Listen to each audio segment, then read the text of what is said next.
How's it going, everyone? Welcome back to another episode of Buddy's House of Horror podcast. I hope all of you guys out there have been enjoying many autumnal delights, many autumnal pleasures, many great things happening during the month of October so far. It is a crisp autumn evening here in Ohio. I love it. I got windows open. The house feels nice, cool, and crisp. This morning I had a wonderful new beverage from Starbucks. I believe it was the Apple Crisp Macchiato. So I'm just fully encapsulated within fall and the fall atmosphere. One thing in fall that I was not looking forward to, however, was recording this specific podcast. You guys might even be getting this podcast like a day late. I've been putting this podcast off for an entire week. The film we're going to be talking about today, I saw a week ago. Well, 6 days ago, technically, but basically a week ago. And I've been putting this episode off and putting it off and putting it off. I've been dreading recording this specific episode. But you know what? I'm just going to bite the bullet. Gotta do it. Gotta record and talk about somehow. Gotta find some way to talk about The Exorcist Believer. Of course, this is the sequel to The Exorcist. Well, it's part of the Exorcist franchise. From what I understand, I never watched the Exorcist television show, but I guess it ignores the TV show, but keeps all the other Exorcist films in the canon. I've never seen the Exorcist television show. I've never seen either of the Exorcist prequel films that came out in the same year in the early 2000s. There were two Exorcist prequels that came out, but I have obviously seen the original trilogy, The Exorcist from 1973, the sequel, Exorcist II, The Heretic, and the third one, which I all quite enjoy. I even enjoy the second part. I enjoyed the trilogy. And 50 years later, so 50 years from the original film, we're getting The Exorcist Believer from Miles's favorite filmmaker, DGG, David Gordon Green, of course, the mastermind, the masterclass filmmaker behind the cinematic classic that is Halloween Ends. He's bringing us his next effort of potentially destroying another horror franchise, The Exorcist. Coming at you with The Exorcist Believer. Of course, brand new release film, came out this year. Came out a week earlier than anticipated. It got bumped by Taylor Swift. This was supposed to come out on Friday the 13th. Would have been perfect, a great day to release a horror film, but Taylor Swift all of a sudden decided, well, I'm sure she didn't decide this, but the team that was releasing the Taylor Swift film decided they're going to release it on October 13th, Friday the 13th, so no film within 100 miles was going to touch that. So they're like, screw it. If our film's coming out the same day as Taylor Swift, it's not making any money at all. So we're bumping it up a week in hopes that some people see it before Taylor Swift film is taking over the entire theater. And it's going to be playing at every single screen. And there's no chance in hell anyone's going to see The Exorcist. We're going to give them 7 days to go see it before Taylor Swift completely takes over basically every showtime at every local movie theater in every major city in America. But it doesn't matter how much money the Exorcist film makes, because they've already greenlit a new trilogy. It didn't matter how much the film made, how much it bombed. When they were pitching this, they pitched it as a 3-film. We're getting a 3-film. It's a 3-film deal. No matter how bad these films do, no matter how great they do, we're getting another trilogy from your boy, DGG, the GOAT. What did I think of The Exorcist Believer? Did I love it? Did I hate it? Am I somewhere in the middle? Am I the minority on this? Because everyone I've talked to seems to like it. Everyone that I've talked to. Like, am I missing something? Because I did not particularly enjoy this film. Did I hate it? Did I think it was one of the worst things ever made? No, like, absolutely not. Like, I don't think that it is a bad film by any means. Do I think it's a good film? No. Do I think that it even holds a candle to... I mean, we're taking the original Exorcist out of it. Like, obviously, he's not touching the original. I don't think it touches the sequel, guys. I don't think it comes anywhere close to 2 or 3. And I don't even really like 2 that much. What am I missing? There has to be something that I'm missing. We're going to break down the plot a little bit. We'll talk about some Letterboxd scores. It's weird because everyone on the internet that I know doesn't seem to like it. Everyone I know in real life loves it. Everyone I've talked to, people at work, my friends, everyone that I know that has seen the film personally likes it. But everyone I know that's chronically online, like myself, does not like it. So I guess I fall into the category of people that do not exist, and I'm just a digital voice somewhere in the digital sphere that doesn't matter because I don't exist within the real world.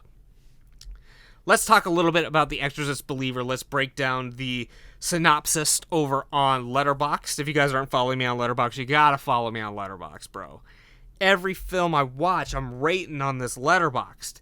It's probably the social media I'm the most active on, because I don't really have a lot of shit to say on Facebook or Instagram. Haven't touched Twitter in fucking months. Letterboxd, I'm on it several times a week because I usually am watching things. So, shout out to me over on Letterboxd. Go follow me. Link is in the description of everything. The Exorcist Believer.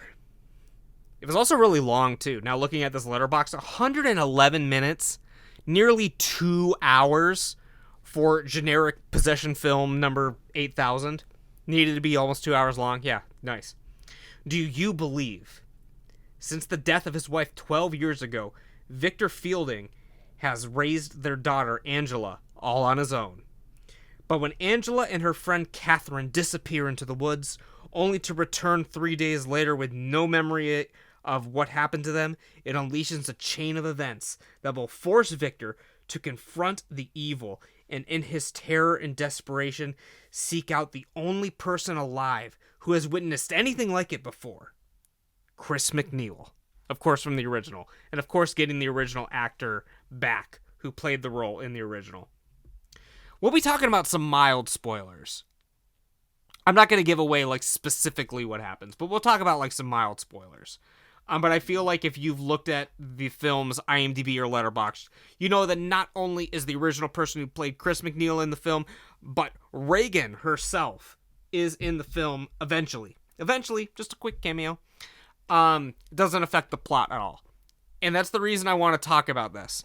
Because it is it's a cliche now. Texas Chainsaw Massacre did it. David Gordon Green did it again with his Halloween franchise. I'm sure they'll do it with Nightmare on Elm Street. I'm sure they'll do it with any other horror franchise you can think of. Saw X just did it. Let's do a sequel to a film decades and decades later and get characters from the original in it just for a quick cameo, or in some cases a little bit longer. But in this case, I think this might be... The Texas Chainsaw Massacre one was pretty bad. It's on par with having the original character from Texas Chainsaw Massacre back. You could have completely eliminated the entire side story with Reagan and her mother and Victor going to see them and stuff like this. You could have eliminated all of that, and it doesn't affect anything. It affects nothing. She helped them in no way. No way, shape, or form did their storyline even need to be in the film. It is a quick nostalgia pop, a quick cash grab. If you're going to bring them back, bring them back. Make them do something important. No one cares about this little cameo that they have. The mother is in the film for a couple scenes. She gets stabbed in the eyes, and then she's out. She's done. She's in the hospital. She comes back a couple times just for quick little moments. She doesn't do anything. She's not there for the climax. She's not there giving advice. It says in the description she's the last person who's ever experienced anything like this. She doesn't do anything. Nothing. And then you have Reagan show up at the end because it's a big storyline that, she wrote this book and now Reagan won't speak to her. And then Reagan shows up at the end for a millisecond and then the film's over. It's just nostalgia pops, guys. It's nothing. It doesn't matter. And the thing is, I don't need to tell you this. I don't think anyone that's seen this film gave a shit that they were in it. Did anyone go see the film because it had the original people in it? No. A lot of people didn't see it to begin with. I don't know many people that saw this. I mean, I know some that saw it, but the vast majority of people I know who are horror fans didn't go see it.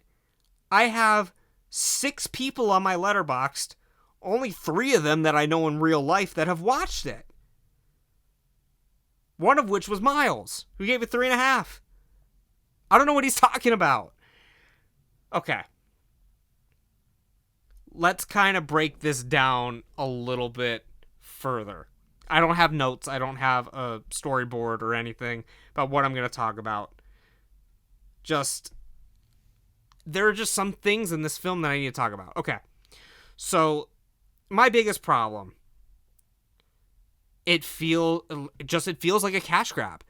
You didn't need it to even be connected to the other Exorcist films. Like, at all. You could have just called this Two Girls Possessed. Best Friends Possessed.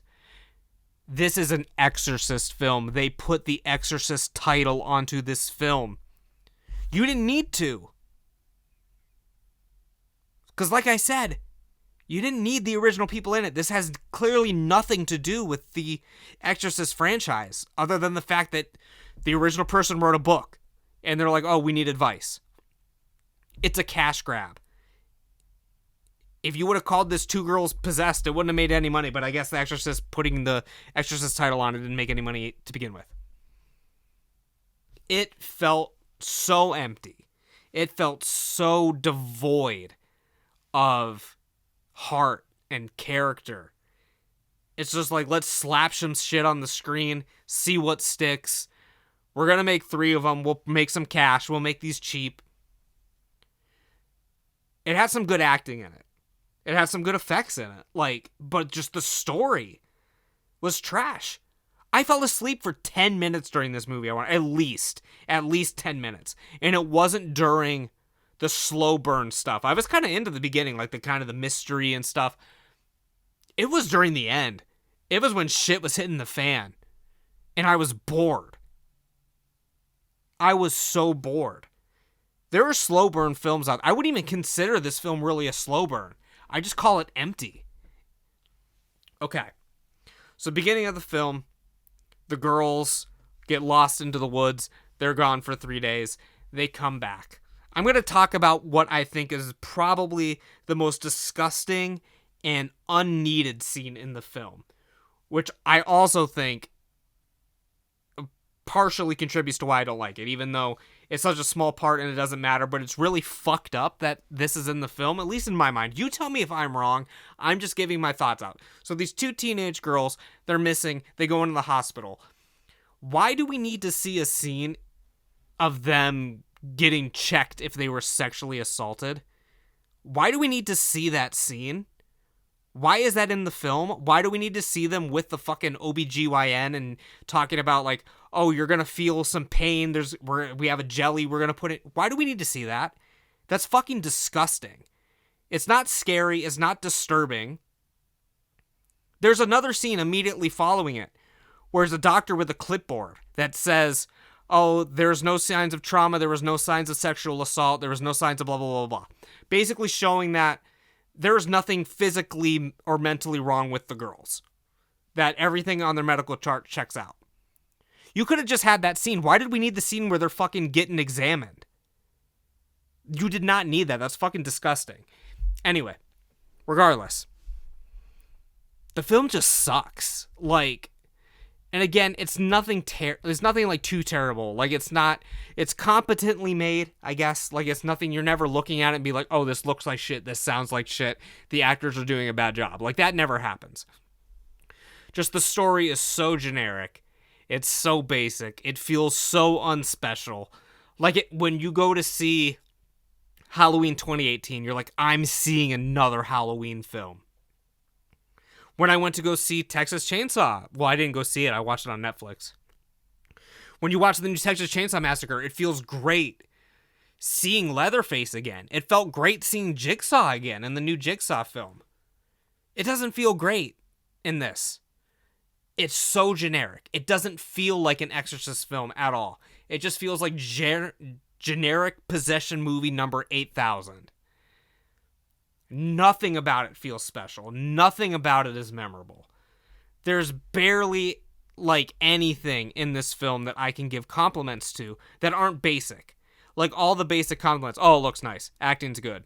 Like there's nothing about the story that gripped me in any way. There was nothing about the story that makes me want to rewatch it. The only genuine compliment that I can give the film, and this is genuine, the only genuine compliment I can give the film is that it focuses on other religions' exorcism practices besides Catholicism. I thought that was really smart. That is the one shining piece in this film where they have a bunch of different cultures trying to get this demon out of the girls. Because, yeah, like, why is it up to the Catholics? Why are the Catholics always right? Why is it the white male Christianity, whatever exorcism that's always right? They have different ways of going about that in this. And I thought that was great. Because obviously, the Catholic way wasn't fucking working. So I think that was a great way to really change things up. And the main person, Victor or whatever, he's hesitant to it at first. He's like, I don't know what the hell's going on. But I like that was an added element into the film that wouldn't normally be in an Exorcist film. There's not much to like here, guys. There's not much to like. I don't see why people are really getting into this. For me, like, there's even just general, like, possession movies I think are better than this. I know it's a different style, but, like, fucking The Taking of Deborah Logan and, like, shit like that. Like, those are possession movies, and those are better than this. Like, I see nothing special about The Exorcist Believer that's really gonna grip me and make me want to watch these sequels, let alone revisit the original again. It's so predictable, and it gives away so much in those trailers that you know the entire plot going in. You know the entire plot. Like, it goes, like, the first hour of the film is them really getting into the exorcism part. The exorcism part is maybe the last half hour, 45 minutes. It's then when they talk about how you have to choose one of the girls to live and one of the girls to die. That happens at the end of the film. It's not like that was a crucial plot point at the beginning and you're working your way up until that point. It's just thrown in there at the end. It's shoehorned into the end, but it's a big part of the trailer. And it's so predictable because you obviously know that someone is going to say, I want this person saved, and then the opposite happens. It's so predictable. It's so cliched. The film, you could literally call it Possession, or cliche the movie Possession, and you would get the whole fucking movie. The Exorcist Cliche should have been the name of the film or something like that. There's a quote from William Friedkin that I have to read on the show just because it's making its rounds on the internet. This comes from film critic Ed Whitfield, who posted on his Twitter and his Facebook. William Friedkin once said to me, Ed, the guy who made those Halloween sequels is about to make one to my movie, The Exorcist. That's right. My signature film is about to be extended by the man who made Pineapple Express. I don't want to be around when that happens, but if there's a spirit world and I can come back, I plan to possess David Gordon Green and make his life a living hell.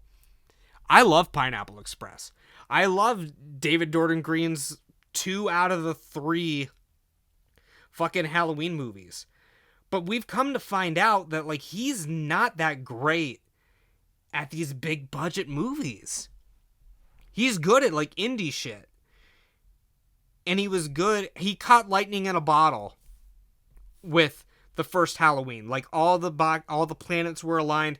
Halloween Kills, he started trying to do his own thing, and it came with mixed results. I mean, the majority of the people loved Halloween 2018. About half as many people liked Halloween Kills, and basically no one that I know in real life besides Miles likes Halloween Ends. No one that I know likes that movie. I love Halloween Kills. Like, looking back, Halloween Kills might be better than the original Halloween 2018, just because of how off the wall it can be at times, but it sucks that they squandered the ending. Oh, I'll never get over it. Like, even if they would have carried something over from kills to ends to make it some sort of continuity that makes sense. I was really regretting making this episode because I genuinely, and right now, like, I don't even know if I said enough about the film. It's so generic. It has no real memorable moments that make it stick out. In the original Exorcist, you have Reagan going down the stairs backwards. You got her turning her head all the way around.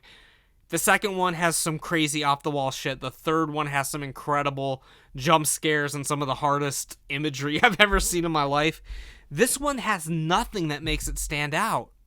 It has no memorable scenes that are going to make people go, hey, that was a really great scene. It has nothing that's worth mentioning, nothing worth bringing up. Once they're possessed, they don't really do anything.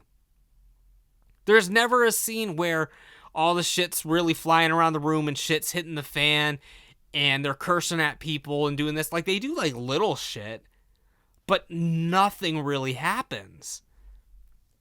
I'm so confused why people like this movie. I'm really baffled why people like this movie. I'll read Miles's review on his Letterboxd. I'm curious what he said because I see he did leave a review. And we've talked about the film a little bit in person, but I will read his Letterboxd review on the show just so you can get the opinion of someone who liked the film and why they liked it. I like to show two sides of the coin. So I didn't like it. Let's hear what my dude who did like it has to say. The first half of the film was quite good in my opinion. Good setup, acting lands for me, introduction to the characters and the beginning of the possession. I like the ideas DGG was presenting and the modern takes on religion. The second half felt beyond rushed and incomplete. I agree. I don't know if there is a longer cut that will eventually be released or what. It just felt almost like a different film from the first hour. It feels like there were too many cooks in the kitchen and it comes off as a bit overcomplicated mess at times. But an entertaining one. I disagree. I don't think it was that entertaining. I still like a lot of what is presented during the last hour. I feel like each of DGG's horror films are almost there at times, but are overcomplicated and can't fully commit to any ideas. I do agree with that. Regardless, I rather enjoyed this due to set ideas, imagery, and a new story. We will see what he can do with the other sequels. So Miles was a little critical in this review, still gave it 3.5 stars. So I feel like a lot of people, like, I don't know. If you liked this film, like, genuinely, if you liked this film, I would love to know why. I would love to know what you liked about it, because I could just be the grumpy old man who can't see anything special in modern cinema, even though that's not true because I liked Saw X and I liked a lot of other new releases that have come out. But this one, it just doesn't do it for me, and I don't see how it could do anything for you. So if you liked it, if you've seen the film, I would love for you to reach out. Let me know what you liked about it. Leave it on the Spotify question. I'll make it the question, like, what did you like about The Exorcist Believer? Let me know on any of my social medias. I would love to hear what you guys have to say. But I got nothing. I got nothing to say. And, like, I'm not angry about the film or anything. Like, it's nothing that, like, I'm pissed about how bad it was, because, like, I didn't have any expectations for it, really. It's just disappointing. Like, I guess that's the main thing. It's because I love the original film.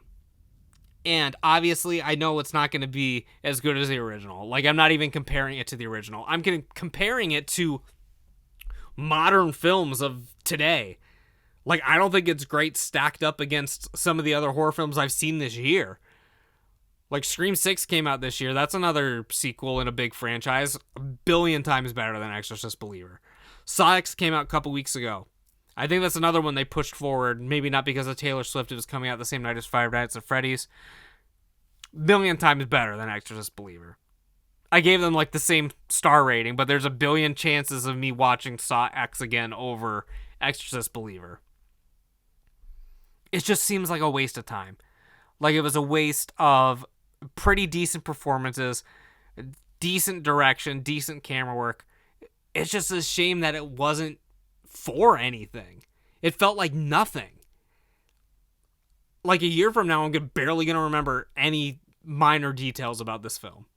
I mean, maybe now that I'm speaking it into existence, because I'm making this podcast, I'll remember some more stuff. Had I not recorded this episode, I might not have remembered that they had other religions trying to do the exorcism. The Catholic priest in this is hilarious. I forgot to mention that. He's literally doesn't want to do the exorcism because the church won't let him. He shows up as a fucking, like, when shit's hitting the fan, like he's gonna save the day, and then he doesn't do jack shit. That was funny. I don't know what else to say about this. I'm just going to sign off before this episode drags on too long, because I'm just going to start repeating myself because I don't know what to say. But go check it out. Let me know what you think. It doesn't matter how much money they make. They're going to make 2 more. So I hear it's coming to Peacock, like, immediately once the theater run is over, which should be soon-ish. So it doesn't matter if you go see it in theaters. Luckily, I have the Regal Unlimited Pass. But see it in theaters or go see it at home. It doesn't really matter. Just let me know what you think. And like I said, we're just going to wrap this up. We'll ride off into the sunset. You're probably going to get this episode on Tuesday instead of Monday because I procrastinated it so long because I don't like being negative on the internet. I don't like being negative about film. When I have a film that I love and, like, I want to talk about, those reviews are the best to do. I don't really enjoy tearing shit down anymore.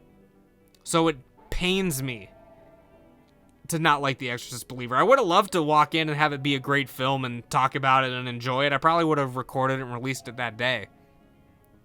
But just something about it, a lot of things about it, just fell flat. And with that, if you guys haven't already, I want to remind you guys to subscribe to my show wherever you are listening to the show, whether it be Apple Podcasts, whether it be Spotify, Google Podcasts, Pocket Cast, Stitcher. I don't know where the hell you people listen to podcasts. I've never downloaded half of these apps before in my life. Spotify is good enough for me. Apple Podcasts is good enough for me. I normally like to, if you want to hear my personal opinion, I usually use Apple Podcasts just because Spotify for me is more like a music thing, and I want to have like my podcast like separate. So Apple Podcasts is a good way to do that. Whatever app you use is cool with me. Using YouTube is great as well.